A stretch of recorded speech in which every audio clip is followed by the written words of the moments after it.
Hello, मैं Asif Khan. Nursing star channel में आपका हार्दिक स्वागत है। हम आपके लिए चालू करने जा रहे हैं रेस्पिरेशन। ठीक है, respiration topic is belonging from fundamental of nursing. Okay, देखिए रेस्पिरेशन होता क्या है। Respiration is a act of breathing. क्या होता है? Respiration is a act of breathing, यानी ब्रीथ से आप क्या समझते हैं? सांस लेना। ठीक है, अब ये सांस लेने की जो प्रक्रिया है या फिर सांस लेने का जो कार्य है ना, इस सांस लेने के बार बार सांस लेने के कार्य को ही रेस्पिरेशन कहते हैं। ठीक है ना। अब रेस्पिरेशन के अंदर होता क्या है? It is a process of taking in oxygen, यानी अंदर लेना, ऑक्सीजन को अंदर लेना, and giving out of CO2 को बाहर छोड़ना। Clear? Giving out of CO2। अब देखिए, हमने दो चीज़ पढ़ी, बार बार सांस लेने की प्रक्रिया को या फिर जो बार बार व्यक्ति सांस लेता है उस कार्य को रेस्पिरेशन कहते हैं। और रेस्पिरेशन के अंदर क्या होता है कि ऑक्सीजन को अंदर लेना और CO2 को बाहर छोड़ना। ठीक है, ये दो पॉइंट हमारे क्लियर हुए रेस्पिरेशन से संबंधित। अब देखिए, रेस्पिरेशन दो चीज़ों से मिलकर बना होता है। रेस्पिरेशन अंदर क्या चीज़ होती है? एक तो होता है इंस्पिरेशन, एक होता है एक्सपिरेशन, यानी सांस लेना और इसके अंदर छोड़ना। क्लियर? सांस लेना और छोड़ना। उस दौरान सांस लेने और छोड़ने के बीच में एक स्टेज होती है, उसे बोलते हैं pose.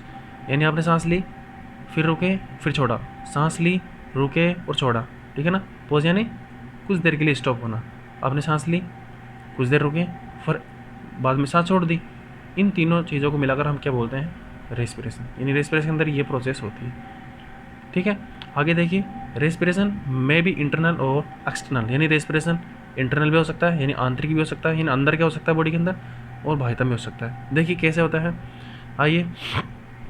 Exchange of gases between blood and air in the lungs. Clear? यानी ब्लड और लंग्स के अंदर जो एयर है उसके अंदर एक्सचेंज होना क्या कहलाएगा? External respiration. मान लीजिए क्या एल्वेलाई है, क्या ये एल्वेलाई। ठीक है, इस एल्वेलाई के यहाँ से क्या कोई ब्लड वेसल्स निकल रही होगी ना। ब्लड वेसल्स इधर क्या है? आर्टरी, इधर वेन्यूल, बीच में कैपिलरीज। ठीक है ना। अब यहाँ से O2 का वेन के अंदर आना और यहाँ से CO2 का एल्वेलाई के अंदर जाना। ठीक है ना। तो ये एल्वेलाई, यानी एल्वेलाई किसके अंदर है? लंग्स के अंदर। एल्वेलाई के अंदर क्या है? एयर। एयर का ब्लड के अंदर एक्सचेंज होना क्या कहलाएगा? External respiration. क्लियर? अब ये देखिए, आगे देखो, और इसी एक्सटर्नल रेस्पिरेशन को हम पल्मोनरी रेस्पिरेशन बोलते हैं, क्योंकि ये एयर और ब्लड का जो एक्सचेंजेबल प्रोसेस है वो किस में होता है? लंग्स के अंदर। और लंग्स को लैटिन वर्ड में क्या बोलते हैं? पल्मो। क्या बोलते हैं? पल्मो। आइए देखते हैं अगला, exchange of gases between blood and tissue, यानी टिश्यू और ब्लड के बीच में जो गैसेज का एक्सचेंज होगा उन्हें हम क्या कहेंगे?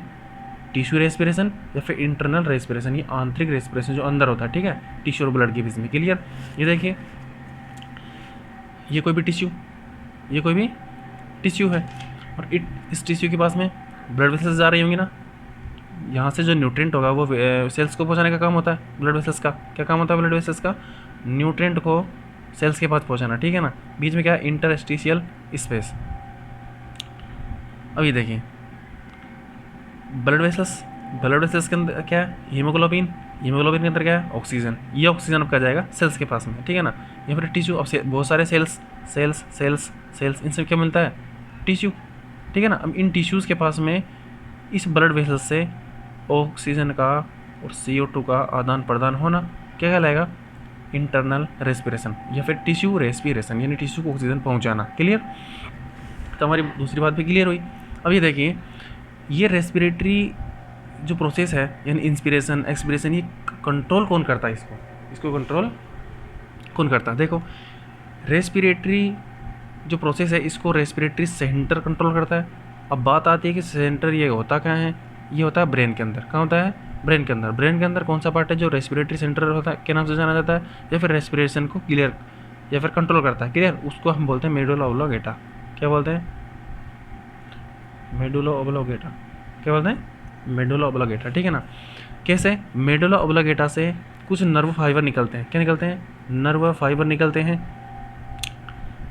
ब्रेन से निकलते हैं ना, ब्रेन में मेडुला ऑब्लिगेटा है, वहाँ से कुछ नर्व फाइबर निकलते हैं, कहाँ पर, लंग्स के लिए, पहला काम। दूसरा, कुछ केमिकल कंपोजिशन है जो कि इंस्पिरेशन एक्सपिरेशन की इंफॉर्मेशन मेडुला ऑब्लिगेटा को देते रहते हैं। मान लीजिए कोई किसी व्यक्ति को हाइपरवेंटिलेशन हो गया, जल्दी जल्दी सांस ले रहा है, तो मेडुला ऑब्लिगेटा कंट्रोल करेगा, भैया सांस धीरे धीरे ले। या फिर अगर रेस्पिरेशन हाइपोवेंटिलेशन हुआ, यानी सांस धीरे धीरे ले रहा है, तो मेडुला ऑब्लिगेटा ही इस बात को निर्देशित करेगा कि सांस जल्दी जल्दी लेनी है, ठीक है। तो ये इंस्पिरेशन एक्सपिरेशन ये दोनों को कंट्रोल करता है कौन, मेडुला ऑब्लिगेटा। कैसे, वहाँ से कुछ नर्व फाइबर निकलते हैं, कहाँ के लिए, लंग्स के लिए, वहाँ से सूचनाएं इन्फॉर्म ट्रांसफरेंस होती रहती है, क्लियर। आगे हमने देखो क्या लिखा है, टू सम एक्सटेंट, कुछ मात्रा तक, यानी कुछ मात्रा तक respiration in under voluntary control, सही बात है बिल्कुल, यानी कुछ देर तक एक व्यक्ति अपनी सांस को रोक सकता है, कुछ देर तक सांस को रोक सकता है, क्लियर। अब ये देखिए, अब आती बात कैरेक्टरिस्टिक्स ऑफ रेस्पिरेशन, क्या आती है, कैरेक्टरिस्टिक्स ऑफ रेस्पिरेशन। इसके अंदर हमने क्या देखा कि respiration is observed to determine, ठीक है ना। रेस्पिरेशन को हम जब भी असिस कर सकते हैं, रेस्पिरेशन को हम जब भी असिस कर सकते हैं जब इन बातों का हमें पता लगा ले, किसका, एक तो रेट का, डेप्थ का, रिदम का। रिदम मतलब एक लय, यानी किस लय में वो रेस्पिरेशन चल रहा है, इंस्पिरेशन एक्सपिरेशन किस लय में है, या फिर कितनी गहराई से, यानी कितने तेज़ी से सांस ले रहा है या फिर कितनी गहराई से ले रहा है ना, फुल भर के, ठीक है ना। जैसे बहुत सारी ऑक्सीजन ली, बहुत सारे CO2 छोड़ेगा, या फिर कम CO2 ली तो कम CO2 छोड़ेगा, तो इसे बोलते हैं गहराई, ठीक है। और एक होती है रेट, यानी एक मिनट में कितनी देर इंस्पिरेशन और एक्सपिरेशन करता है, ठीक है ना। इंस्पिरेशन और एक्सपिरेशन को ही आप क्या बोलोगे, रेस्पिरेशन, यानी कितनी रेस्पिरेशन कर रहा है, इसे कहते हैं रेट, क्या कहते हैं, रेट, क्लियर। अब देखिए चौथी बात हमने इसमें देखी, इजीनेस ऑफ रेस्पिरेशन, यानी कितनी आराम से वो रेस्पिरेशन कर सकता है। इन चार चीज़ों को हम जब जान लेंगे या डिटरमाइन कर लेंगे, अब तब हमें क्या पता लगेगा कि respiration is observed, respiration clear है।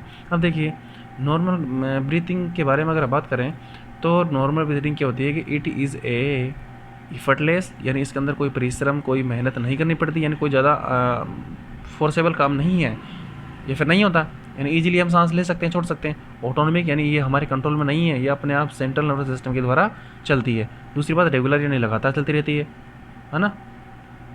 दूसरी बात इवन चलती है, बराबर चलती है ना, ऐसा नहीं कि एक मिनट में अलग अलग से चली, दूसरे में अलग से चले, इवन चलेगी बिल्कुल, है ना, रेगुलर। और प्रोड्यूस नो नॉइज़, यानी इस रेस्पिरेशन के दौरान कोई भी आवाज़ नहीं आनी चाहिए।